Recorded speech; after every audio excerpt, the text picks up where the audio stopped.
Matrimonial dispute में अक्सर ये देखने को आता है कि डिस्प्यूट की वजह कुछ भी हो, लेकिन उसको जब डिस्प्यूट ज्यादा बढ़ जाता है और मामला कोर्ट कचहरी तक पहुंचता है तो उसको डाउरी का कलर दे दिया जाता है।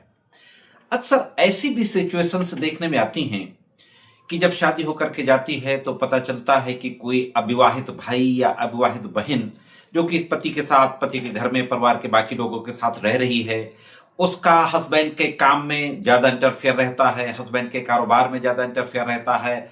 तो यह बातें भी कभी कभी हस्बैंड और वाइफ के बीच में डिस्प्यूट की वजह बन जाती है।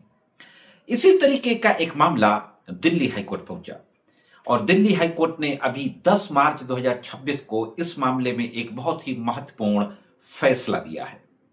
इस मामले में पत्नी के द्वारा 498A की एफआईआर दर्ज कराई गई थी हस्बैंड और उसके परिवार के और लोगों के खिलाफ। साथ ही साथ डोमेस्टिक वायलेंस की भी कंप्लेन दर्ज कराई गई थी।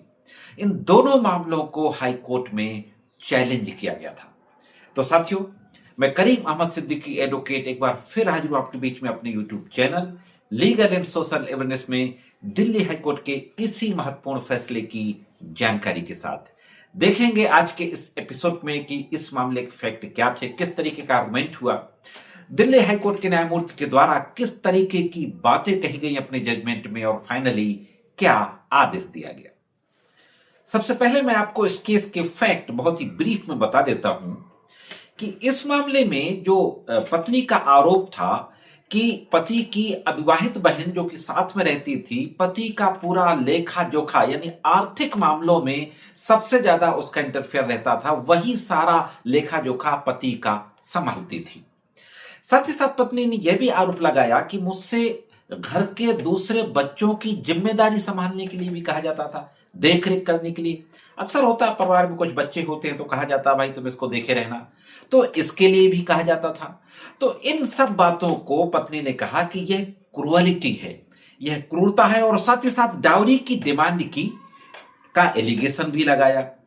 ये एलिगेशन लगा के 498A और 406 यानी क्रिमिनल ब्रीच ऑफ ट्रस्ट जो विश्वासघात की जो धारा होती है आईपीसी की, और साथ ही साथ दफा 34 आईपीसी, ये सब आरोप लगाते हुए एक एफआईआर दर्ज कराई।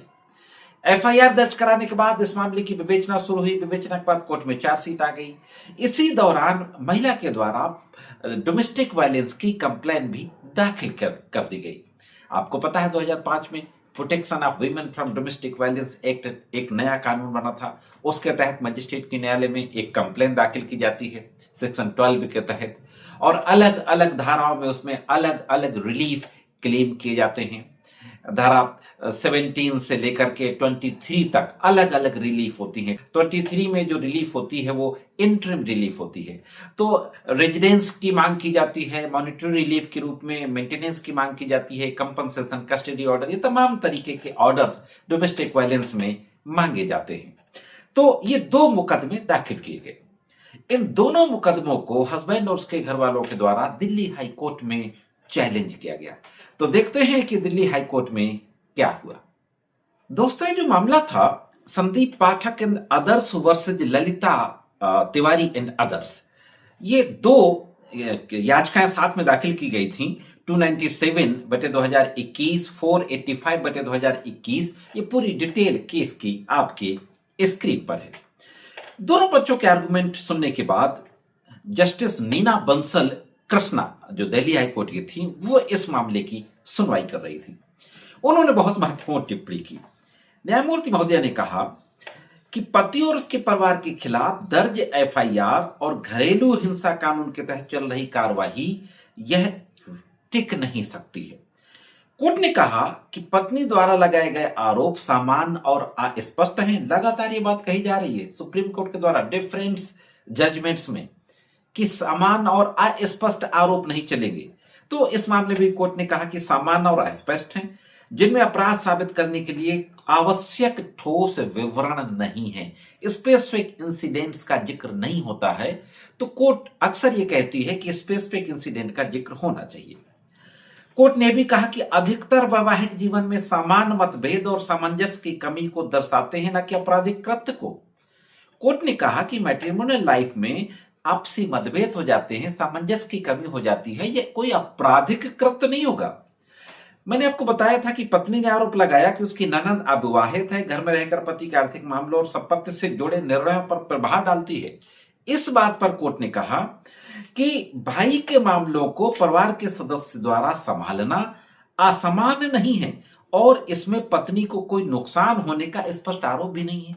भाई अगर हस्बैंड की बहन है, वो उसके आर्थिक मामलों को संभाल रही है, तो इसमें वाइफ को कोई नुकसान नहीं है, लेकिन जो एक नेचर होता है तो वो उसको बर्दाश्त नहीं होता है। पत्नी का आरोप था दहेज को लेकर के ताने दिए गए। इस पर कोर्ट ने कहा कि कोई स्पेसिफिक इंसिडेंट का जिक्र नहीं है, सामान्य आरोप है। पत्नी ने यह भी कहा था कि बच्चे की जिम्मेदारी के संबंध में उस पे कोर्ट ने कहा कि केवल किसी पारिवारिक सदस्य की देखभाल में मदद करने को कहना अपने आप में आईपीसी की धारा 498 के तहत क्रूरता नहीं बनता। मतलब अगर कोई ये कह दिया गया कि घर में कोई बच्चा है, किसी घर की बहू से कह दिया गया कि तुम इस बच्चे की देखभाल करते रहना या इसकी जिम्मेदारी उठाती रहो, तो यह क्रूरता नहीं है। किसी भी सदस्य की देखभाल करने के लिए कहना क्रूरता नहीं है। अक्सर हमें देखते हैं कि ओल्ड एज हमारे पेरेंट्स होते हैं अगर, तो पेरेंट्स की देखभाल करने से भी पत्नियां मना कर देती हैं। हालांकि मेरे कहने का बिल्कुल मतलब नहीं है कि सब ऐसी होती हैं, लेकिन अक्सर ये भी देखने में आता है। तो कोर्ट ने कहा कि ऐसी स्थिति में भी ये क्रूरता नहीं माना जाएगा अगर किसी सदस्य को देखभाल करने के लिए कह दिया गया। अदालत ने भी कहा कि जो 406 यानी क्रिमिनल ब्रीच ऑफ ट्रस्ट, विश्वासघात का जो आरोप लगाया गया है, उसमें यह नहीं बताया गया कि कौन सी संपत्ति सौंपी गई। यानी ससुराल वालों ने अगर संपत्ति का यानी स्त्री धन, संपत्ति से यहां पर मतलब है स्त्री धन, जो उसका मिसयूज किया, वो स्त्री धन कौन था, उसका किस तरीके से दुरुपयोग किया, यह बात यहां पर नहीं कही गई। तो इन तमाम बातों को देखते हुए महत्वपूर्ण फैसला दिया दिल्ली हाई कोर्ट ने और ये कहा कि ससुराल वालों के साथ रहने या परिवार के सदस्यों की देखभाल में मदद करने को कहना अपने आप में क्रूरता नहीं है। ना यहां पर 498A का अपराध बनता है और ना ही डोमेस्टिक वायलेंस एक्ट के तहत किसी तरीके का कोई अपराध बनता है। तो 498A की कार्यवाही को और डोमेस्टिक वायलेंस की कंप्लेंट को, दोनों को दिल्ली हाईकोर्ट की बेंच के द्वारा क्वैश कर दिया जाता है दोस्तों। तो यह थी दोस्तों एक बहुत ही महत्वपूर्ण जानकारी दिल्ली हाईकोर्ट की 498A डोमेस्टिक वायलेंस एक्ट की कंप्लेंट को क्वैश करने के संबंध में। लेकिन जो प्रिंसिपल लेट डाउन हुआ कि क्रुएलिटी नहीं मानी जाएगी अगर किसी घर की बहू से कहा जाता है कि घर के किसी सदस्य की देखभाल करते रहना। कैसे लगी जानकारी कमेंट्स करके जरूर बताएं। आज के इस एपिसोड में सिर्फ इतना ही। मिलते हैं किसी अन्य एपिसोड में कानून की जानकारियों के साथ। तब तक महत्वपूर्ण कानूनी जानकारियों के लिए देखते रहें लीगल एंड सोशल अवेयरनेस।